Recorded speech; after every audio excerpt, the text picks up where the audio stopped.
They were just like a bolt out of hell. They were the most peculiar thing that anybody had ever seen. We're all very used to glamorous musicians now, and people with wild hair and so forth, but they were the most extreme thing that ever happened in music. And that was for me. Right, so what did that mean to you in Manchester? Because they were very tough, but they had this this almost genderless appearance, and they absolutely did not care about anything, and they were very, very funny. Right, where was the humour? The humour was in the interviews. They absolutely just didn't care about anything. And they almost didn't care if they were successful, and most of them didn't care if they lived much longer, and they didn't. So it was a very reckless abandon, which I loved. The nihilism, then? Yes, and they weren't trying to impress anybody. But for you, it seems that, like in the situation you described in Manchester growing up, that like meaning would have been something that you would have embraced. So it's interesting to me that the nihilism of the New York Dolls attracted Well, I you. think they had so much meaning. There was so much depth, so much character. Everything about them was interesting. Their names, the way they looked, what they were trying to do. And just the name of the group alone, the New York Dolls, just sounded so incredibly important. Yes. And you won't remember 1973. No. You really won't, do you? No, I do not. God, I was not alive. Well, it was Jennifer doesn't remember either, but... There's no point listening to her. She wouldn't be no bloody help. I've give up on her. I forgot she was here, Morrissey, tell you the truth. Well, it was... He likes you, Jennifer. That were a joke to appeal to Morrissey. He likes you. Incredibly barren times. I mean, it was still 1967, and everybody was as boring as hell. And suddenly there was this flash of transgender noise, and it was fantastic. Very, very witty. Yes. And the lyrics were great as well. Okay, but do you think then that does art have an obligation to attain or issue any higher meaning other than that in which other than it I think what makes any kind of art interesting is that it has no obligation to anything. It's just existing there, and you find it or you don't.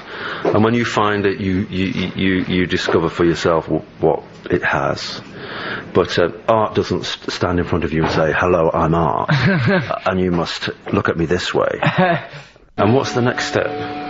Just carry on doing stand-up, make films. No. Make films? Make films. Oh, I see. Yeah, and go to America, make films there. Yeah, and why America? Because America, like if Jazz John Lennon said if you lived in Roman times, you'd want to live in Rome. So if you like now, that's where the cultural hub. And I think that art does have an obligation to change the world, and in fact to change things ultimately, and to show, to be, I don't know, to innovate and to inspire. And I don't think, and as you say, like, you know, art, don't have to go, "Hello, I'm art." Would you put the kettle on? I've popped around. But I think it should go, "I'm art, I'm kicking the doors in, let's all change and have it off in the vestry." Well, very eloquently put. I mean, I could almost be listening to Shakespeare, I think. I mean, art is always in people's minds a very youthful thing. Yes. Art is never an old crusty thing. Why? I don't know, because it's art. But really, as I was trying to say before, how do we determine if something is art? I mean, there's so many things hanging in the Tate, which are disgusting and horrible, but somehow they're classified as art. And there are many people in the world who consider themselves to be artists, and they're absolutely atrociously, pointlessly horrible and should be beheaded in a public auditorium. So art is in the eye, ear of the beholder. I reckon that art is where you taste divinity, when you feel God, when you transcend the self and find a higher meaning. Well, very nicely put, but you're wrong. Why? What is it then? I don't know. Well, you're just wrong. Accept it, live with it, move on, face love. Morrissey, thank you very much. Let's, before you clear off to watch that umbrella cliffhanger on Emmerdale, well, let's plug these things of yours. Ringleader of the Tormentors, that's been out ages. Why people will already have that, won't they? There's no point plugging that. They could buy it twice. Buy it twice? What kind of, consume properly, for Christ's sake. Exactly. Right, okay, and when's, just want to see the boy happy, when's that out? It's out on Monday. That's out on Monday? Yeah. get it then? But singles, people don't buy singles anymore, do they? Download things. Yeah, they do, but I mean, some people do because charts still exist. Yeah. So, I mean, some people are buying something. Someone's out there buying something. I know, it's an ever-changing world. The world, change is the only thing that's constant, I suppose. Morrissey, you're off on this tour. What's this going on in Mexico? How come they're so obsessed? What are you touching in Mexican people? Touching Mexican people? I knew you'd accuse me of something.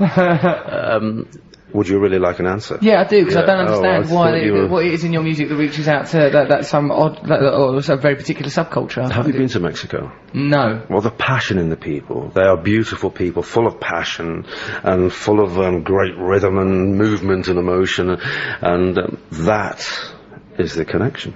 Ah, the rhythm, passion. Okay, let's talk about these UK dates. You can see Morrissey on December the 4th, December the 5th, December the 7th, December the 8th, December the 22nd, December the 23rd. Glasgow, Newcastle, all over the country. There must be some website people can look at with Morrissey. Probably. You don't know things like that. If people want to go, your gigs they'll just sell out anyway because of your obsessive fan base. Do you feel integrated with your fans?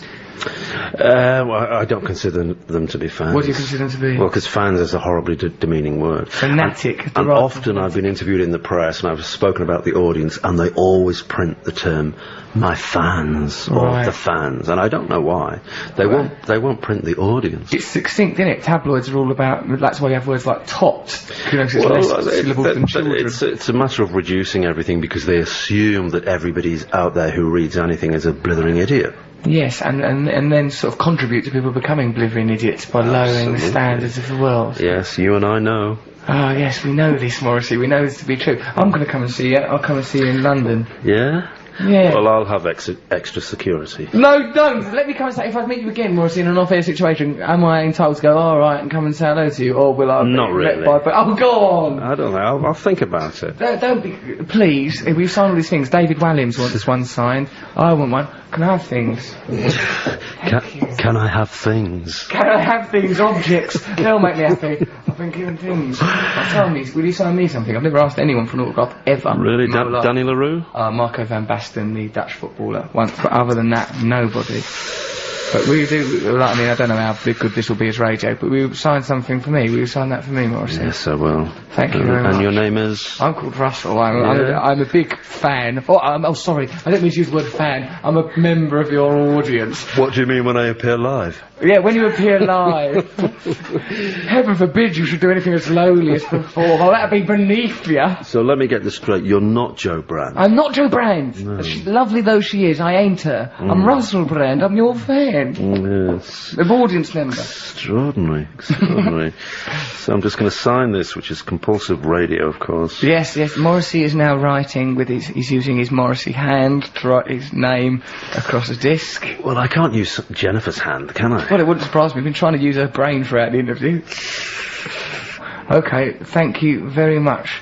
I'm really happy. It's been such a joy to meet you. I must say I'm thrilled, and it was something that retrospectively I'm sure I'll have a sob about the whole experience, particularly the bits where you were quite offensive. Really? No, you were lovely throughout. I know. Thank you so much. It's lovely talking to you. I mean, it's a radio interview, but I still feel... can't I end it by cuddling you, or will that seem overly aggressive? But how will anybody know it took place? Well, I don't know. I'll make I'll go, oh... I'll do a sound effect. That could be an Emmerdale sound effect. No. They will taste the authenticity. The audience of the show will know it's not a performance. Come on.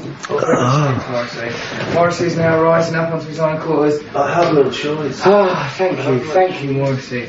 That was Shoplifters of the World Unite and Take Over by Morrissey. Actually, that was by the Smiths, but Morrissey was doing the singing bit. So, right, Matt and Trevor haven't actually heard the interview that I've just done, but what do you imagine might have been in it, Matt? Sycophancy? There was some sycophancy, yes. Trevor, have you got any ideas what might have taken place during that interview between me and Stephen Patrick Morrissey, the pre-recorded interview we just listened to?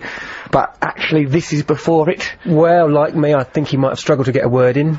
He did struggle, actually. There were bits where I had to actively say, "Oh no, I'm interviewing Morrissey and I'm talking more than Morrissey." That's how are you positioned during that interview? Were you sat on his lap, or? I sat opposite him, much the way I'm sat opposite you now, with two microphones between us. No, we're closer than that, and at the end of it, I cuddled Morrissey. Did you? You mean your cat? Did his security lead you out by your hair? I was kicked out roundly and brutally by my nuts.